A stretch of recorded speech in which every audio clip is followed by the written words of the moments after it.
जय जिनेन्द्र। हम इस वीडियो में तीसरी नरक में संख्यात वर्ष के संगीतिर्यंच पंचेंद्रिय की उत्पत्ति को विवेचित करने जा रहे हैं। पहला उपपात द्वार, इसे हम जीव जहाँ जाने वाला है अर्थात तीसरी नरक की अपेक्षा से वर्णित करेंगे। इस नरक की जगन्य स्थिति 3 सागर और उत्कृष्ट स्थिति 7 सागर है। 9 गम्मों में नरक के लिए औघिक, जगन्य और उत्कृष्ट 3 प्रकार के निर्देश हैं। औघिक में सर्वत्र नरक की जगन्य 3 सागर और उत्कृष्ट 7 सागर लेनी है। जगन्य के निर्देश में सर्वत्र 3 सागर ही कहना है और उत्कृष्ट का कथन करना हो तो तीनों गम्मों तीसरे, छठे और 9वें में हमें सर्वत्र 7 सागर ही लेने हैं। दूसरे परिमाण द्वार में जगन्य 1, 2, 3 और उत्कृष्टतः संगीतिर्यंच पंचेंद्रिय संख्यात या असंख्यात परिमाण में नरक में उत्पन्न हो सकते हैं। तीसरा संहनन द्वार, तीसरी नरक में प्रथम 5 संहनन वाले जीव आकर उत्पन्न हो सकते हैं, इसलिए सर्वत्र प्रथम 5 संहनन लिए हैं, जबकि दूसरी नरक तक जीव 6 संहनन वाले आकर उत्पन्न हो सकते हैं। चौथा अवगाहना द्वार, इस संगीतिर्यंच की जगन्य की कॉलम के नीचे सर्वत्र अंगुल का असंख्यातवां भाग लिया गया है और औघिक एवं उत्कृष्ट के गम्मे में उत्कृष्ट की कॉलम के नीचे 1000 योजन अवगाहना ली गई है, लेकिन जगन्य के गम्मे में उत्कृष्ट की कॉलम में भी पृथक धनुष्य ही लिया गया है। 5वें संस्थान द्वार में सभी गम्मों में 6 संस्थान हो सकते हैं। 6ठे लेश्या द्वार में औघिक और उत्कृष्ट वाले गम्मों में 6 लेश्याएं हैं, लेकिन जगन्य स्थिति वाले गम्मे में प्रथम 3 कृष्ण, नील, कापोत लेश्या ही कही है।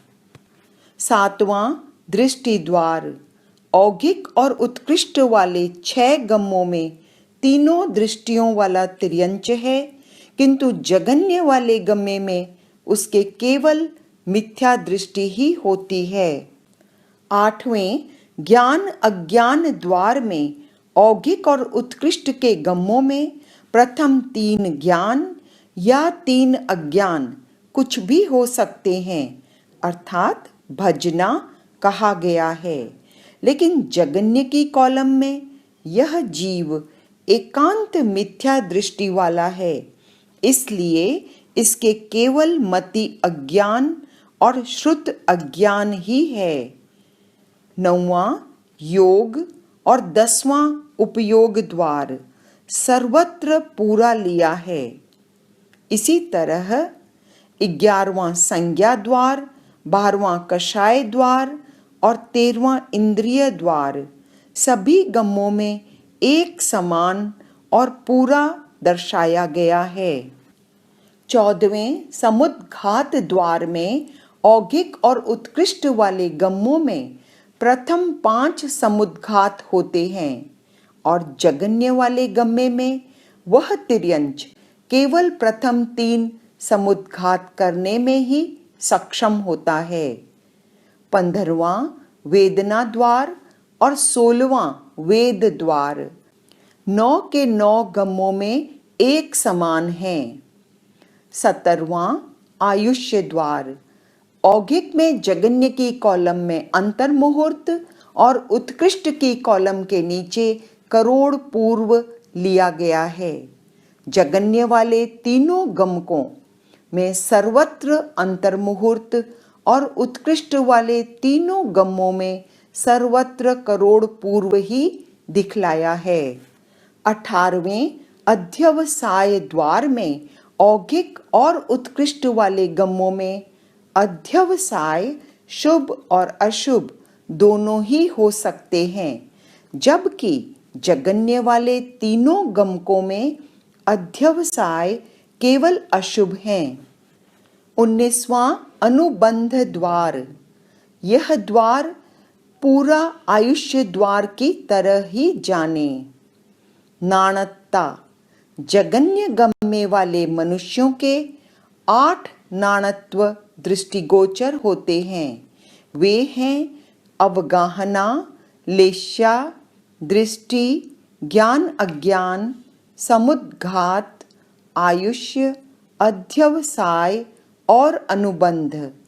इन 8 प्रकार के नानात्व को हम संगीत तिर्यंच पंचेंद्रिय की दूसरी नरक में उत्पत्ति के समय यंत्र नंबर 4 में अच्छी तरह जान चुके हैं।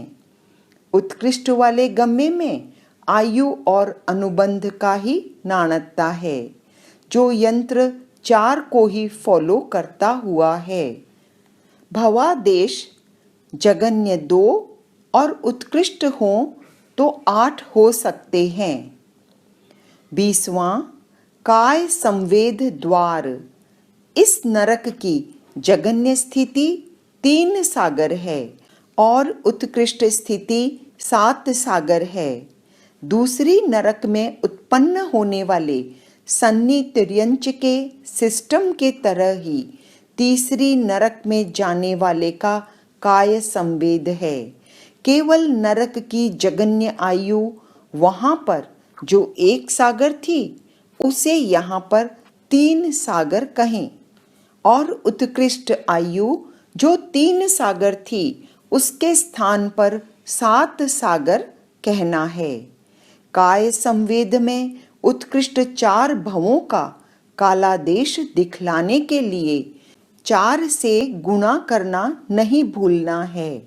यहाँ हमारे संख्यात वर्ष के सन्नी तिर्यंच पंचेंद्रिय की तीसरे नरक में उत्पत्ति का वर्णन संपन्न हुआ। नेक्स्ट वीडियो में हम तीसरी नरक में संख्यात वर्ष के संगी मनुष्य की उत्पत्ति को वर्णित करेंगे। जय जिनेंद्र।